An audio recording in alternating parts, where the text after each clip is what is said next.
बिस्मिल्लाहिर्रहमानिर्रहीम। अस्सलाम वालेकुम। उम्मीद है आप सब लोग खैरियत से होंगे। आज हम इनकम टैक्स डेफिनेशंस के अंदर परमानेंट एस्टेब्लिशमेंट की डेफिनेशन करने जा रहे हैं और इसका सेक्शन है जी 2 सबसेक्शन 41।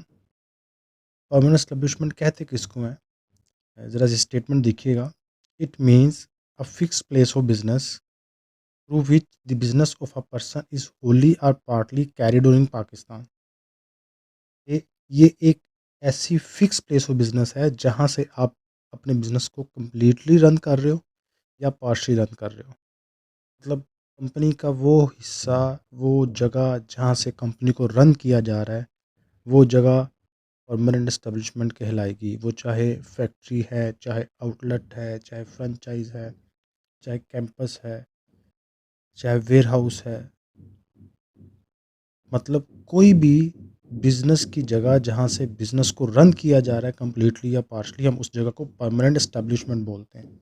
इसमें क्या कुछ शामिल है ये देखिएगा। It also includes a point a place of management, branch, office, factory और workshop, warehouse, permanent sales exhibition और सेल्स आउटलेट। तो ये वही चीज़ आ गई कि जहाँ से, जिस जगह से अपने बिजनेस को रन कर रहे हो, चाहे वहाँ से फैक्ट्री रन कर रहे हो, चाहे वहाँ से आप वेयर हाउस को चला रहे हो, चाहे वहाँ से आप सेल्स को अपनी आप कैरी कर रहे हो, या आप वहाँ पे मैनेजमेंट के लोग बैठ के काम कर रहे हैं, तो वो जगह जहाँ से आप ये बिज़नेस की एक्टिविटीज़ को रन कर रहे हो उसको हम बोलते हैं परमानेंट एस्टेब्लिशमेंट।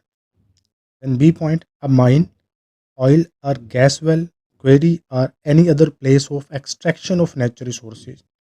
वो जगह जहाँ से नेचुरल रिसोर्सेज एक्सट्रैक्ट हो रहे हैं ज़मीन के अंदर से, वो जगह भी परमानेंट एस्टेब्लिशमेंट कहलाती है। वो माइन भी हो सकता है, वो ऑयल वेल भी हो सकता है, वो गैस क्वेरी, पत्थर वगैरह जो काट के कंपनियां बेचती हैं ज़मीन से निकाल के, तो ये सब कुछ भी परमानेंट एस्टेब्लिशमेंट में आता है। Then number C, an agricultural, pastoral और फॉरेस्ट्री प्रॉपर्टी। एग्रीकल्चर ज़री प्रॉपर्टी, पेस्टोरल प्रॉपर्टी जो चरागाह वगैरह होती है, और फॉरेस्ट्री जंगलात, यहाँ से भी इनकम अर्न हो रही होती है, ये जगह भी permanent establishment. And D point, a building site, a construction, assembly और installation project, a supervisory activities connected with such site और project continue in aggregate for more than 90 days in a year, in a tax year. अगर आप कोई construction का काम कर रहे हो, कि बिल्डिंग, रोड, डैम, ब्रिज, कोई भी कंस्ट्रक्शन का प्रोजेक्ट आप परफॉर्म कर रहे हो, या आप कोई असम्बली और इंस्टॉलेशन का प्रोजेक्ट परफॉर्म कर रहे हो, इंस्टॉलेशन ऑफ मशीनरी का काम कर रहे हो, या आप खुद ये प्रोजेक्ट परफॉर्म नहीं कर रहे कंस्ट्रक्शन या इंस्टॉलेशन का, बल्कि आप उसको सुपरवाइज कर रहे हो, दोनों सूरतों में, चाहे आप इसको खुद परफॉर्म कर रहे हो, चाहे आप इसको सुपरवाइज करो, अगर ये प्रोजेक्ट एक टैक्स ईयर में मोर देन 90 डेज़ का है, तो हम इसको भी क्या बोलेंगे, ये भी क्या है, permanent establishment. Then E point है the furnishing of services. Furnishing mean provide करना। The furnishing of services including consultancy services by any person through employees और other personnel engaged by the person for such purpose. अगर आप services provide कर रहे हो, regular services या consultancy services. Regular services जैसे teacher की सर्विसेज हैं, जैसे बैंकर की सर्विसेज हैं, ये रेगुलर सर्विसेज में आ जाता है। और कंसल्टेंसी सर्विसेज जैसे डॉक्टर या लॉयर की सर्विसेज है।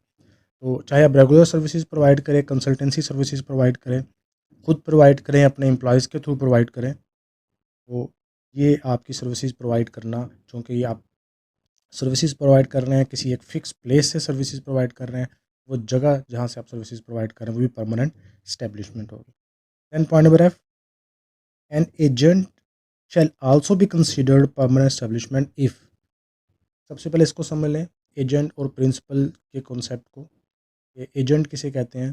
जो शख्स किसी के बिहाफ पे काम करता है उसको एजेंट कहा जाता है, और जिसके लिए काम किया जाता है उसको प्रिंसिपल कहा जाता है, और इनका जो रिलेशनशिप है उसको हम बोलते हैं एजेंसी। अगर जो एजेंसी रिलेशनशिप है, जो एजेंट है, वो भी परमानेंट एस्टेब्लिशमेंट कंसिडर किया जाएगा अगर ये दो कंडीशंस पूरी हों। पहली कंडीशन एजेंट के पॉइंट ऑफ व्यू से, कि has and habitually exercises an authority to conclude contracts on the behalf of other person. यहाँ अदर पर्सन से मुराद प्रिंसिपल है, कि एजेंट के पास ही अथॉरिटी, और आमतौर पर इस अथॉरिटी को परफॉर्म करता है कि वो अपने प्रिंसिपल के बिहाफ पे कॉन्ट्रैक्ट को कंक्लूड करता है, मतलब कॉन्ट्रैक्ट को परफॉर्म करता है। कि प्रिंसिपल ने कहीं से, किसी जगह से कॉन्ट्रैक्ट किया, और कॉन्ट्रैक्ट करने के बाद उसने अपने उस एजेंट को भेज दिया, जाके उस कॉन्ट्रैक्ट को वो परफॉर्म कर रहे हैं। मसलन आपने किसी से एग्रीमेंट किया कि आपने कोई चीज़ परचेज़ करनी है और दूसरे सिटी में आपने उस शख्स से एग्रीमेंट कर लिया, जो भी आपकी टर्म्स एंड कंडीशन थी आपने वो डिसाइड कर लें और अपने एजेंट को बोला कि जाके वो चीज़ें परचेज़ करके ले आओ।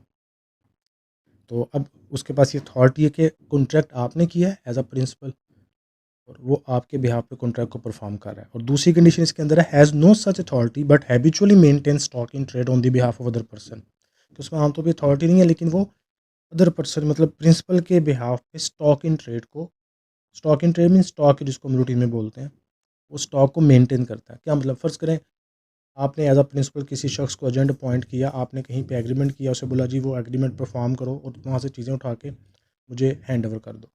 अब वो लेट्स सपोज आपने जो चीज़ें परचेज़ की वो ज़्यादा मिकदार में आपने परचेज़ की और आपके पास उसको स्टोर करने की जगह नहीं है उस स्टॉक को, तो मे बी एजेंट के पास कोई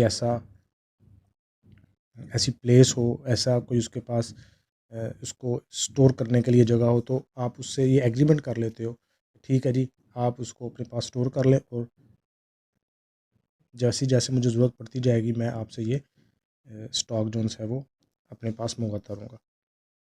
तो वो स्टॉक मेंटेन कौन कर रहा है? एजेंट। लेकिन उसका असल जो ऑनर है वो आप ही हैं एज प्रिंसिपल। एंड उसके बाद जी पॉइंट है, एनी सब्सटेंशियल इक्विपमेंट इंस्टॉल्ड और अदर एसेट और property capable of activity giving rise to income.